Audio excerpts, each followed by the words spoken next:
Hello everyone, thanks for watching this Airmet Labs Stay Lesson video.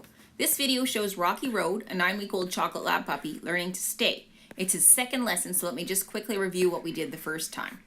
For a puppy to learn to stay using positive reinforcement, the easiest way to teach them is to show them that it pays really well to stay exactly in position until release. So for lesson 1, I just rapid fire gave Rocky treats, and when my treat hand was down to the last treat, I used my released word okay and tossed the last treat onto the floor for him to chase and eat. For this second lesson, we're filming outside, so chasing the treat in the grass wouldn't work. It would just turn into a big sniffing session and I'd lose the quick reward that I want to give him. So this time, when I release Rocky, I say okay and I move my hand holding that last treat in a playful manner. He gets a twofold reward, the fun of chasing my hand and also the treat. The release is the magic part of stay training that makes it clear to the puppy when he's allowed to move, so this is important. Ideally, I always want to release the puppy before he gets bored or otherwise decides to release himself, although I didn't exactly achieve that every time in this session. When I'm working on the actual stay here in lesson 2, I'm still rapidly giving Rocky a series of treats for staying put, just like I did the first time, but now I'm starting to move around at the same time, just a little bit.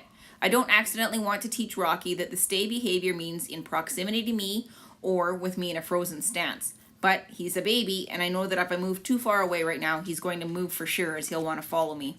We need to build my movement into the picture gradually. My goal is that he'll understand that it's him that needs to stay still, regardless of what's going on around him. So this very tiny bit of movement from me is my first step. We'll increase the distance gradually, but right now we just need to work on the duration that Rocky is able to sit still. I think you can make stay training a lot easier for a puppy with careful reward placement. I like to give the treat to Rocky so that his head is straight and not turned to either side. I also like to give it to him at nose level or slightly above. This is so that the treat is unlikely to fall out of his mouth and so that he's neither reaching up or down for it. Any sort of reaching or moving side to side will likely to cause him to move his feet, and that makes it a little less clear to him that I want him to stay perfectly in position.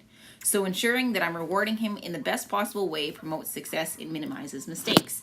And after all, that's what we want to do, reward his success and minimize mistakes, and he's going to learn that staying is fun and probably the easiest thing he'll ever do to get a cookie.